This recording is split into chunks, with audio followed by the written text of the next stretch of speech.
Assalamualaikum warahmatullahi wabarakatuh. Waalaikumsalam warahmatullahi wabarakatuh. Pada sore ini kami akan mempresentasikan PowerPoint dari kelompok 3 tentang benih udang faname yang akan dijelaskan oleh Ririn Fathia. Baik, sebelumnya saya akan mengenalkan teman-teman saya yang tadi moderator namanya Aldi Hendrawan, ini ada Rima Winda, ada Amalia Nesrita. Baiklah, saya akan memulai presentasinya. Oke, di sini saya akan menjelaskan tentang PowerPoint ini, yaitu judulnya Benih Udang Faname atau Lithopeneus faname, kelas benih sebar.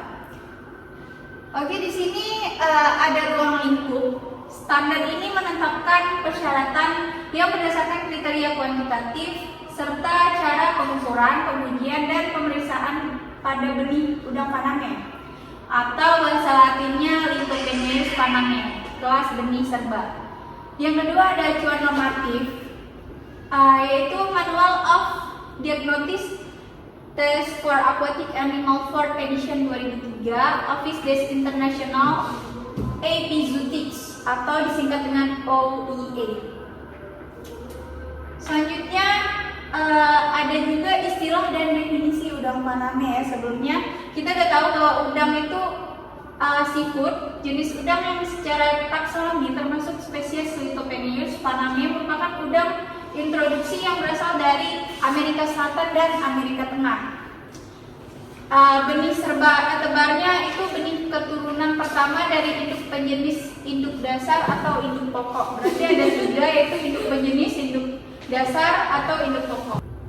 Lanjut, induk penjenis, induk yang dihasilkan oleh dan di bawah pengawasan penyelenggara pemulia perikanan. Next ada yang pertama induk dasar, tadi induk keturunan pertama dari induk penjenis.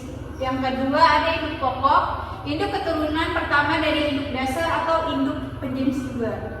Yang ketiga itu ada larva, atau larva itu dikenal dengan telur yang menetas stadia post larva. Terus ada Nauplius atau singkatannya biasanya N.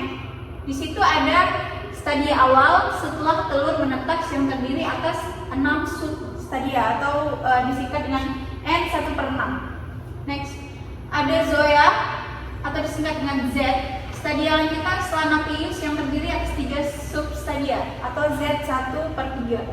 Terus ada post larva atau PL, stadia lanjutan setelah mesis yang perkembangannya itu sesuai dengan perkembangan umur dan morfologinya setelah udang dewasa.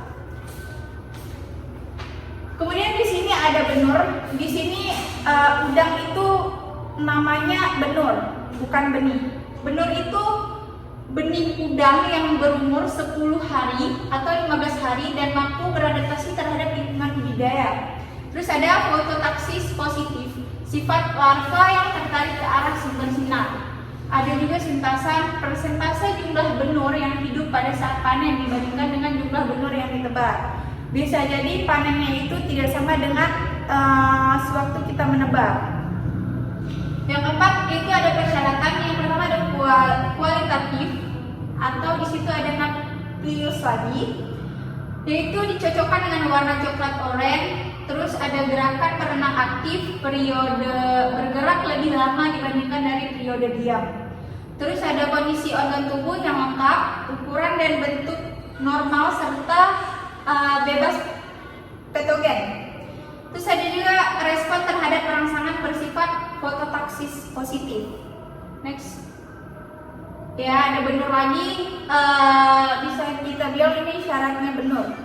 Tubuh transparan, isi usus tidak terputus, terus ada gerakan berenangnya aktif, melawan arus dan kepala cenderung mengarah ke dasar.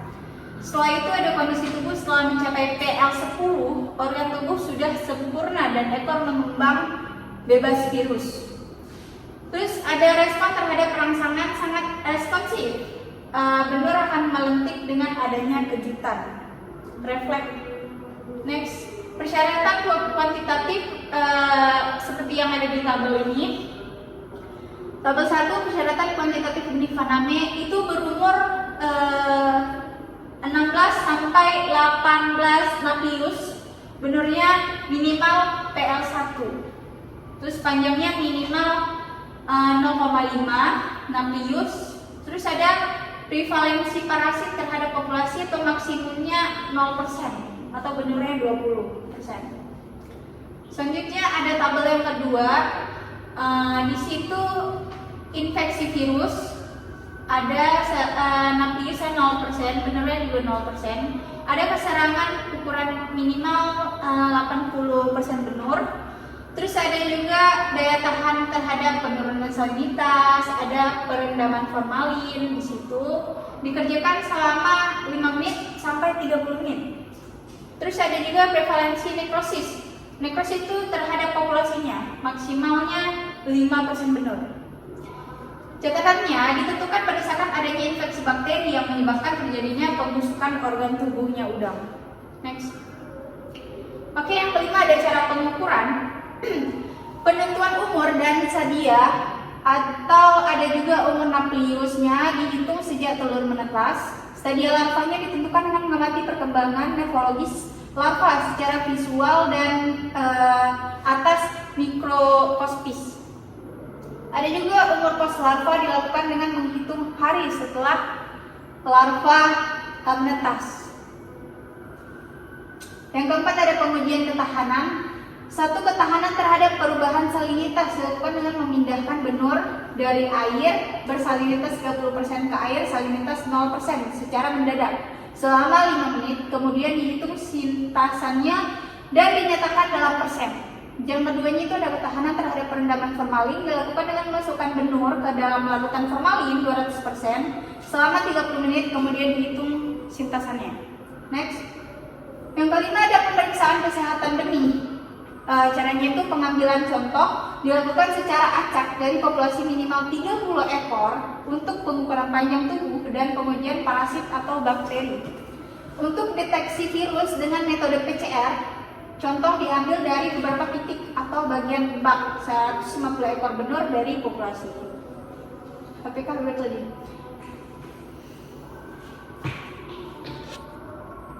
Oke, yang kedua ada pengamatan visual. Di sini dilakukan dengan untuk memeriksa tingkah laku benih atau kecukupan pakan serta gejala klinis. Yang ketiga ada pengamatan mikroskopis, dilakukan dengan menggunakan mikroskop untuk memeriksa parasit atau kondisi fisik tubuh benih. Itu biasanya dilakukan saat praktikum di ruang laboratorium. Next, yang keempat ada pengujian virus, ada TCR, IHHNF, dan WSSF, dilakukan dengan metode PCR manual atau Diagnostic Test for Aquatic Animal, 4th edition 2003, Office des International Epizootic atau OIE. Oke. Nextnya pengujian respon benih. Napius dengan memberikan cahaya Napius yang sehat akan berenang mendekati sumber cahaya. Terus ada benur dengan memutar air dalam wadah atau baskom, ember, juga bisa secara sentrifugal. Benur yang sehat akan berenang melawan arus kepada cenderung mengarah ke bawah. Oke, penentuan prevalensi nekrosis ditentukan berdasarkan adanya infeksi bakteri yang menyebabkan terjadinya pembusukan organ tubuh. Penentuan prevalensi parasit ditentukan berdasarkan adanya infeksi bakteri dan secara visual yang menyebabkan terjadinya pembusukan pada tubuh udang. Baiklah, ya mungkin hanya ini penjelasan kami tentang udang faname,